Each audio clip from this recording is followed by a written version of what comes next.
the zombie virus outbreak has led to the complete collapse of world order. I've been hiding in my apartment for nearly half a year now, but today, I unexpectedly heard the sound of the electronic lock next door opening. After a moment of internal struggle, I gathered my courage and stepped out. The neighbor's door was open, shrouded in darkness, and suddenly someone emerged. It was a young boy, who I remembered usually lived at a boarding school. If it weren't for the bloody corpse he was carrying, it would have been a perfectly ordinary afternoon, but now, I couldn't even bother to greet him. I turned and ran, while the seemingly harmless boy stood outside. Through the peephole, his murky eye appeared enlarged, and I heard him say, "Sister, open the door." Actually, this floor had been deserted for a long time, with no zombies appearing for over 2 months. The prolonged silence and depletion of food nearly drove me insane. So when I heard the sound of the door next door, I almost thought I was hallucinating. Driven by a strong survival instinct, I still went out. A mother and son used to live next door. I remember seeing the mother when the zombies flooded into the building. I don't know what happened to her. I occasionally heard noises from next door, like rhythmic thumping, but then it stopped. But I definitely heard the electronic lock just now. Maybe it was a rescue, or anyway, it must have been opened by a human. Half excited and half apprehensive, I opened my door, thankful that there were no zombies in the hallway, but the door next door was eerily quiet and open. I held my breath and moved closer, only to see a figure slowly emerge from the dark depths of the doorway. He seemed different, taller, with shaggy hair covering his eyes and deep contours visible under a black hoodie. He seemed surprised to see me, then his eyes narrowed slightly. Out of the corner of my eye, I glimpsed the thing he was holding, a head with a huge hole, the neck bent grotesquely, and a mix of blood and white brain matter visible. I covered my mouth, recognizing it was his mother. What's more, she seemed to have been killed very recently. It wasn't the work of zombies. Someone had cracked open her head in a human state. I reacted in a second, turning back so quickly I almost collapsed inside my door. But before my fear could subside, there was a knock at the door. Knock, knock. Followed by an impatient thud against it. Bang, another loud noise. He was making too much noise. It would soon attract the zombies. Terrified, I pressed against the door. He seemed to sense something and pressed closer, enunciating clearly though just mouthing the words, "Sister, open up." Another bang shook the door. Faced with the choice between letting in zombies or letting him in, I decisively chose the zombies. After a brief silence, I was still tense, but he suddenly changed his tone. Innocently claiming, "It wasn't me, you misunderstood." My heart raced, barely hearing the unusual noises in the corridor. The zombies were coming. What should I do? But he said it wasn't him, that it was his mother. What reason could he have for using such a brutal method? Besides, he had always been a quiet kid in my memory. Perhaps that look I saw was just a mistake. My hand on the doorknob began to sweat, and he suddenly pressed against the door, urgently calling me sister. My hand trembled, and the door swung open. The zombie's growl intensified in an instant, and a pale hand suddenly clutched at the door, causing me to collapse in fear on the floor. Jack slipped into the room sidelong. His figure seemed elongated, not brawny, as he casually shut the door behind him, trapping the roaring zombies outside. I was somewhat stiff, watching Jack warily, but he appeared completely harmless, looking down at me from above. "Why did you lock me out just now, sis?" I was speechless. I couldn't exactly say that I thought he had killed someone. However, Jack didn't seem to care about my reaction and walked past me into the living room. "Got any water?" I hurriedly got up. The zombies were still banging on the door outside. Watching his retreating figure, something felt off, but facing the only other living person, a familiar neighborhood kid, I still chose to give him the last bottle of water we had. "Jack, how did you get back?" The noise outside was unsettling. But eventually, the zombies finding no way in would leave, with no food or water left at home. If Jack had come from outside, he surely knew how to leave. I watched as Jack tilted his head back and drank the entire bottle of water. My throat was dry as I asked again, but he suddenly gave a weird smile, turned his face slightly, and said, "What about you? How have you survived until now?" I instinctively stepped back, the image of his mother's death flashing before my eyes. Realizing something was terribly wrong, Jack's movements felt overly deliberate, his pupils tracking my movements stiffly, and it seemed he hadn't blinked since he arrived. Suppressing my fear, I pressed myself against the wall. The noise outside gradually faded, and I tried to act as if I hadn't noticed anything. This This is the last of my water, and there's a packet of biscuits on the shelf if you're hungry. You can take them. Do you want me to leave? Jack slowly turned around. His head lowered as he slipped his hands back into his pockets, his voice cooling off as if he was tired of toying with me. Mom thought the same, but she was too noisy. Don't be like her. I didn't know what my face looked like, probably worse than crying, until Jack walked past the living room without a word. I kept my head down, only to realize he was heading outside. Where are you going? Zombies were still audible outside, but he didn't hesitate. In a flash, I realized he might not intend to spare me. Whatever his method, he likely had a way to safely get through, but once he left, zombies would swarm in the next moment. I had seen the girl upstairs, her face partly torn off, her attractive figure reduced to a skeleton with dangling flesh that made it impossible to distinguish the body parts. As Jack reached for the doorknob, I grabbed his wrist at the same moment. Too late. The lock was too smooth, clicking open with a snap, just like before. I had accidentally pressed the door, and it had opened. Watching the zombies pour in, my first absurd thought was that the lock needed changing. I turned and ran into the bedroom. From the corner of my eye, I saw several zombies almost upon Jack. Unless he had supernatural powers, his chances were slim, sis. But then, the bedroom door suddenly knocked. Jack wasn't dead, nor had he left. He just stood calmly outside. The zombies' noises mixed with his still-changing voice sounded eerie and dangerous. I couldn't help but retreat, but the door handle broke with a snap, and Jack appeared with several zombies at the door. Terrifyingly, the zombies didn't attack Jack, they bypassed the boy and charged at me. And I screamed at the top of my lungs. I collapsed onto the bed, facing upwards. The jawless zombie was closest to me. I nearly froze, watching helplessly as it lunged toward me, but in the next instant, someone grabbed the hoodie the zombie was wearing from behind and yanked it back. The neck snapped sharply, and the jawless head rolled to a stop in front of me. Panicked, I pushed it away with hands and feet, but the bed dipped slightly. There Jack was, sitting in front of me, pressing one ear and giving me an impatient sidelong glance. I immediately covered my mouth. Jack then pulled off another zombie's arm. The small room filled with the stench of decay and blood, but gradually, no more zombies approached. It was just Jack. He finally looked down, removed his hood, and revealed a face both familiar and strange. He stretched out his hand towards me and said something nonsensical. Sister, it's warm. What? I couldn't focus at all. The low growls of the zombies and the shuffling of their feet were right next to me. Jack seemed impatient and grabbed my wrist after waiting a moment. It was so cold, I had just noticed it. Jack's body temperature was very low, and his skin was an unnatural pale gray. I stared at him in horror as he leaned in closer, and I noticed his eyes were also cloudy. It was like, out of the corner of my eye, I saw a severed head on the floor, but the zombie's eyes were void of pupils, densely webbed with red and blue blood vessels, completely different. Under the immense shock, I met Jack's gaze. A shiver of near death crawled up my spine, and I grasped his fingertips reflexively. They were cold, the spaces between his fingers damp with red, suppressing a strong wave of nausea.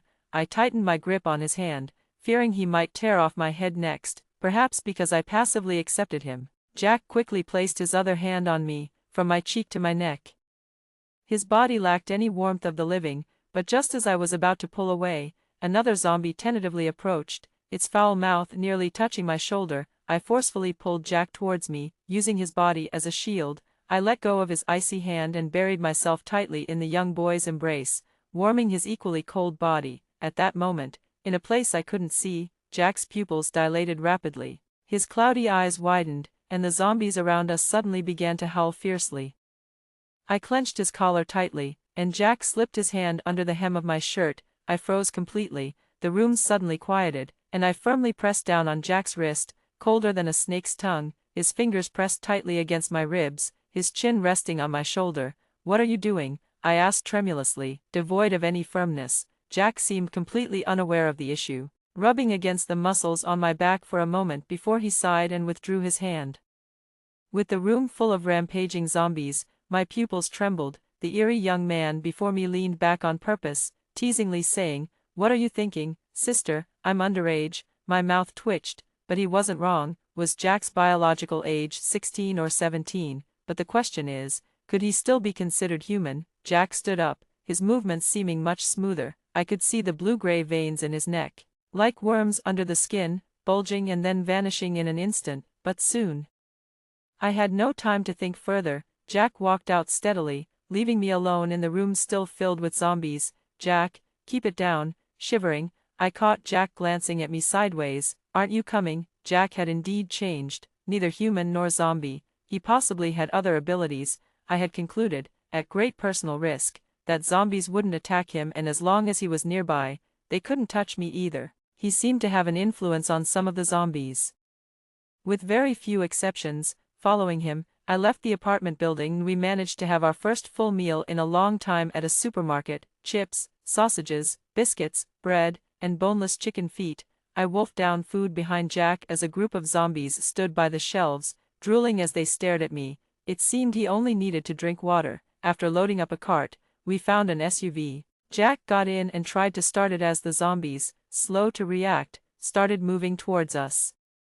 Sitting beside him, I was still scared. The passenger window was broken, and a zombie was reaching for me, but Jack was solely focused on figuring out the pedals. Suddenly, with a roar, the SUV lurched forward a few meters. I saw Jack curve his lips into a smile, his back breaking out in a cold sweat. Do you even have a driver's license? He glanced at me dismissively and with a thunderous noise, sped off. Clearly, he didn't have a license. The SUV careened wildly down the deserted streets, stirring up hordes of zombies as Jack dragged them along, driving far away. The jolting made me vomit everything I had eaten during the day. As night approached and we seemed to have lost the pursuing horde of zombies, I leaned against the door, retching, and the car stopped by a secluded lake. Jack got out to wash his hands, then briskly took off his jacket. Under the moonlight, his skin was deathly pale, like a creature that had crawled out of water. I wiped my mouth and opened a pack of milk, but immediately threw up again. Jack looked over as I hung my head, milk dripping from my lips, and I forced a sycophantic smile. It's nothing, the milk's just gone bad. Jack wiped the water off his face and came over with a bottle of mineral water. As the water droplets slid down his jawline into his collar, I paused for a moment. He glanced down at me and asked, "Like what you see?" I pursed my lips and moved back a few steps. But Jack swiftly opened the rear car door and playfully nudged my backside, nodding slowly towards the inside of the car with his chin. Perhaps the reason Jack kept me around was because of his abnormal body temperature due to his mutation. In the early summer night, my hands quickly grew cold. In the dark car, he crawled under my clothes, holding me close as his breathing slowed. I stared out the window, unable to tell how much time had passed before I finally gave in to the warmth and drifted off to sleep. But soon I was jolted awake by noises outside. It was people. The car window was being wiped from the outside, and rustling noises approached. I heard a man's voice, seemingly directed towards someone else. "Hey, looks like someone's getting it on out here." Immediately after, the car window was knocked on, and before I could react, Jack tightened his grip around me. He was awake. But in the next instant, the rear window was shattered, and someone reached in to unlock and open the door. Jack was dragged out first. I stared in horror as several men appeared outside. In this apocalyptic world, often more terrifying than the zombies were people like these, armed and leering maliciously. One person stepped on Jack, while another rushed to the back seat. "Why bother with a kid? Stop shouting, I'll make you comfortable." Out of the corner of my eye, I caught sight of Jack on the ground. He was staring at the man in front of me. A chilling look then fell on me. I opened my mouth, but no sound came out. Just then, suddenly someone kicked the man from outside. He had returned from checking something in the trunk and yelled into the car, "Forgot Bob's orders. Take them back first." The man in front of me cursed and backed out.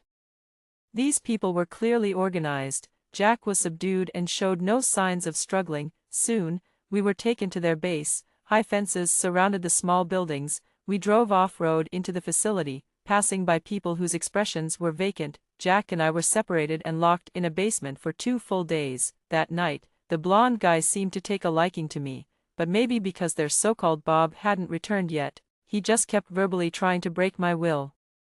"You have no future with that kid, stick with me, and when Bob returns, I can keep you out of the warm room." The basement wasn't soundproof, and over those 2 days, I constantly heard the men's conversations from upstairs. The women in the warm room were treated like locked-up livestock. Clutching my arms tightly, I looked up at the blonde guy. "Can I go see my brother?" Perhaps the blonde guy didn't care whether Jack was my brother or not. He opened the door, slapped my backside with a laugh, and led me to another basement. Besides Jack, several other men were locked up there. The basement was dim, with iron bars welded across it. I squatted down and called to Jack. It took him a while to look up. I placed the only cup of water I had from the past 2 days in front of him. Even though my lips were cracked and dry, I still placed my hope in him. But Jack just stared at me, his eyes murky and bloodshot, slowly curling his lips into a smirk. "Sold yourself yet?" I stiffened.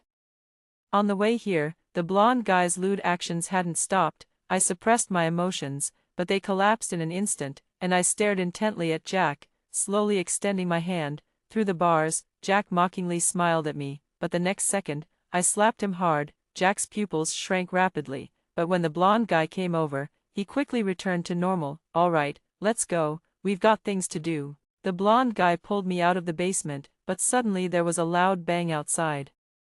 In this post-apocalyptic world, that sound was a death knell. The blonde guy immediately dropped me and ran out. Chaos had already erupted outside. A group burst through the entrance, the leader cursing loudly. "Who set off the explosion? Quick, get someone to drive and draw the horde away." A massive horde of zombies suddenly appeared on the south side of the base. The leader had taken a long detour to return, but the guards' faces were ashen. "They've been sent out, it's no use." In front of the massive horde, zombies had already started appearing outside the base. They had tried to draw them away as before, but bizarrely, these zombies were only heading towards the base, and the explosives had been thrown in panic. "Damn it, hurry up and run from the north side." The base was in complete disarray. The vehicles couldn't carry so many people. Armed men drove recklessly. Just as I emerged, they had just killed someone trying to climb onto a vehicle, with flames, smoke, people frantically escaping, and zombies climbing over the fences. The world seemed to collapse before my eyes once again. The blonde guy's car didn't get far before getting stuck. Gunshots rang out continuously. I should take this chaos as a chance to head for the hills. The building where Jack was confined caught fire. Had he managed to escape? I'm no saint, but at that moment, I was terrified at the thought of Jack dying just like that. How long could I survive alone without him? After a brief moment of contemplation, I gritted my teeth and ran towards the building. Sure enough, the iron prison was still locked. "Jack," I rushed over, but suddenly, the other prisoners inside screamed and lunged at me, causing me to fall to the ground in fright. What's worse, it wasn't just the prisoners, even the guards in the basement had been infected. Where was Jack, that dead kid? I was cornered with zombies lunging at me. In terror, I grabbed a stick and swung it, hitting the guard's head and making it tilt. That's when I saw Jack behind him. "Jack, now you call for me. What took you so long?" He kicked the zombie in front of him away, staring at my pale, frightened face, hands lazily in his pockets. "Apologize." "What?" "I want you to apologize to me." My body trembling, the stick fell from my hands with a clatter, and I slapped him hard across the face. The zombies in the cell instantly started screaming. Jack, with a grim look, raised his eyes but was suddenly embraced tightly by me. I clung to him, crying desperately, my hot tears nearly soaking his chest. The warmth spread from my chest to my limbs. Jack lowered his gaze and quietly snapped off the zombie's hand that was clawing at me. Jack and I hit the road again. When we found the off-road vehicle, the body of a blond young man was nearby. Strangely, it seemed he wasn't killed by zombies. His jaw was torn, his tongue and throat tissues completely ripped out. A gruesome death. I gagged, while Jack, without even blinking, started the car and crushed the boy's head under the wheel. Throughout the journey, Jack remained silent, hungry and thirsty. I eyed him drinking half a bottle of water. I stealthily picked it up to take a sip, but Jack suddenly knocked it from my hand. I looked at the water spilling over me, lips tightly sealed, turned my head towards the window, and let 2 tears of frustration fall. But pride is always useless. As night fell and the sounds of zombies grew louder, I had no choice but to stick close to Jack. A small campfire lit up his face, seemingly warming his pale complexion. I remembered the first time I saw him in the apartment building. He was about my height, held the elevator door for me, and even called me sister. My stomach ached with hunger as I sniffled. Suddenly, there was some unusual noise not far off. Jack looked over. There were people. I mouthed the information to him, and soon the nearby zombies began to stir. I heard a girl's voice. After the last incident, Jack seemed to intentionally keep some zombies outside, but this time, the girl didn't seem to have come on purpose. I saw her struggling against the zombies, hesitating whether to help or not, but Jack stepped forward first. He quickly dealt with the remaining few zombies. The girl appeared about Jack's age. She was initially wary, but seeing only Jack and me, she gradually let her guard down. "Thank you." "Got any food?" Jack asked. I then noticed that the girl was relatively clean, not looking like she had been on the run. Consequently, we followed the girl back to her place, an old hotel. Besides the girl, her brother and a middle-aged couple also lived there. "Thank you for saving Mia." Her brother had just returned from outside, relieved to find his sister safe. They were very friendly, offering us some food and 2 rooms to rest in. During that time, Mia chatted with me and asked why Jack wasn't eating. I awkwardly replied, "He's full from drinking water, and you and him, he's my younger brother. I'm 6 years older than Jack, so it makes sense that we're siblings." Soon after, Mia took some more food over to Jack, who was leaning against the wall with his hands in his pockets, the dim light casting their shadows together. Somehow, I felt a pang of regret, regretting that I had slapped Jack twice, making him angry. In this apocalyptic world, relationships between people are simple and stark, based on either blood ties or mutual needs. Jack and I weren't the former, and I didn't have much to offer. Young Mia might be a better option for him. It's not like he couldn't manage without me. I went back to my room, feeling lost. Mia had told me the hotel still had water. After several exhausting days, I took a cold shower and decided to rest early, but just as I came out of the bathroom, there was a knock at the door. The candle on the table flickered slightly. I walked over and opened the door to find Jack. I must admit, I felt a sudden relief at that moment. Jack stood half in shadow, his gaze slowly moving to my exposed shoulder and neck. Lifting his eyelids and calmly reminding me, "Sister, you seem to have forgotten something." I stepped aside. Jack walked in, trapping me by the door. His fingers, cold as a corpse's, brushed the corner of my eye without much pressure, his lips curling slightly. "Why are you crying if you're not hungry?" I didn't know what he was pleased about. I tried to push him away, but he took the opportunity to hold me close, slipping his hand under my loose shirt and leaning in close to my neck. He was just seeking warmth. I had to stay calm, but my heartbeat sped up, thump, thump, and I could hear his muffled laugh as I struggled awkwardly. Suddenly, Jack tightened his grip and whispered in my ear, "Don't move, just listen." Thump, thump. I looked up at him, and it suddenly dawned on me that besides my own heartbeat, there seemed to be knocking next door. It was Mia. I wasn't sure, but soon, the knocking came to my door. After a moment of silence, I heard the key enter the lock.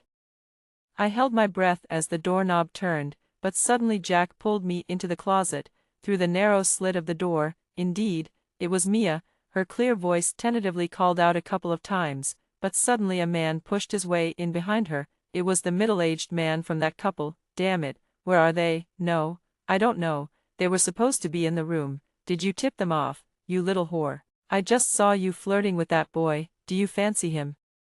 Haven't I fed you enough?" Then came a rustling noise and unspeakable sounds as the middle-aged man shoved Mia into the room. My face flushed red, the cramped space magnified the awkwardness. Jack seemed to be observing my expression, his breath moist and close. Suddenly, he spoke with curiosity, "Sister, what's that sound? Could Mia be in danger?" I knew Jack was doing this on purpose. He was too close. I turned my head to avoid him, but his breath still fell on my ear. As the sensation raced down to my limbs, gentle kisses trailed from my ears and down my earlobes. My legs weakened, clutching at Jack's clothes, unconsciously trying to dodge, turning my head only to brush against something moist. Jack seemed stunned too, and though he looked at me nervously, I couldn't tell if it was just my imagination.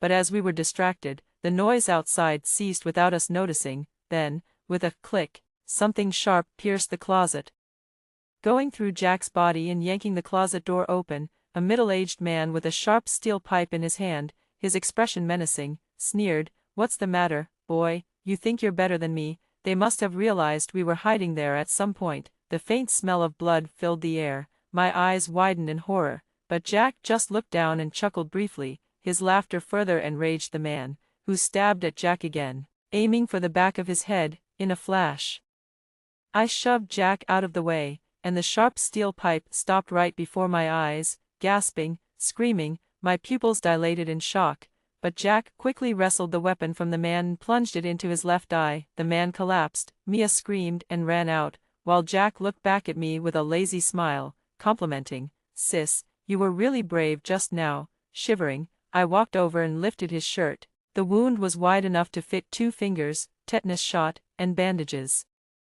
I carefully touched it. He tensed up and hissed in pain. "A bit lower, sis, lower." Tears welling up, I looked up at him. He leaned against the closet, lifting a corner of his lips as if we were the only 2 left in the world. Suddenly, the dead man on the floor began to twitch. I hastily withdrew my hand, and Jack, annoyed at being disturbed, impatiently raised his eyebrows and stepped on the man's face. "Husband," out of nowhere. The man's unnoticeable wife appeared, throwing herself on the ground and wailing, You killed my husband." I instinctively tugged at Jack's sleeve, but in a blink, the corpse turned violent and bit the woman's neck, while Jack shielded me behind him. Screams and roars filled the room, blood splattered everywhere. I couldn't help but step back, and as I turned, I saw a toddler about 2 or 3 years old standing in the hallway. How could this be? Yet, as I watched the hellish scene unfold in the room, my instincts took over, and I positioned myself in front of the door, but as I bent down, Jack suddenly turned around.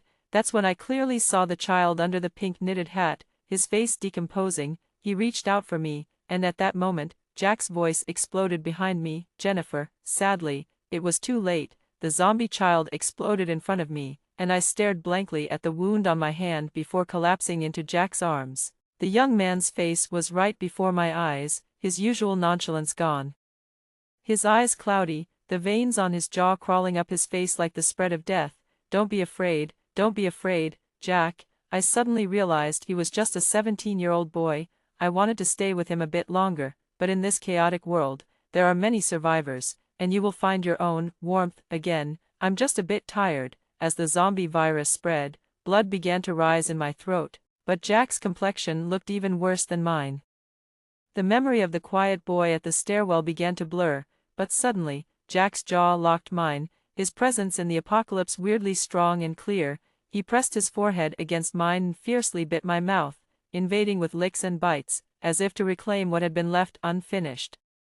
"Stupid kid, hasn't anyone ever taught him how to kiss?" A buzzing sound echoed in my ears, and as my bones twisted and broke in agony, I bit his lip. He wrapped around my tongue, the taste of blood filling our mouths, indistinguishable as to whose it was. Until the very end, I used the last bit of my strength, struggling to caress his cheek. "Goodbye, Jack." Side story. Hey, Jack, do you like the world as it is now? Like it? Not really, it's just more interesting than before. During the summer break, I made a detailed plan spanning 14 pages, from the amount of explosives needed to the layout of the school and the escape routes for the people. Everything was precisely calculated. I thought that would make things a bit more interesting, but before I could put the plan into action, the world fell apart. The only constant was that woman, Jennifer. Every time I saw her, it took me a long time to calm down. If the apocalypse hadn't happened, I would have wanted her, and I could have had her just the same. Why did we come back? After that day, Jennifer didn't die, but instead became like me. I took her back to the apartment, back to her room. "Oh, just picking something up. Why would your stuff be in my house?" I licked my molars, looking at her body, which had turned somewhat pale due to the mutation. How do I tell her? It's not something everyone can know. One year, on a similarly hot summer day, the water pipe at home broke. My mother took me to use her bathroom, and I had installed a camera that I hadn't retrieved yet. That's all the story. What do you think of this story? Share with me in the comments section. What would you do if you were in this situation? Looking forward to hearing from you. If you liked this story, don't forget to like it, share it, and subscribe to my channel. See you next time.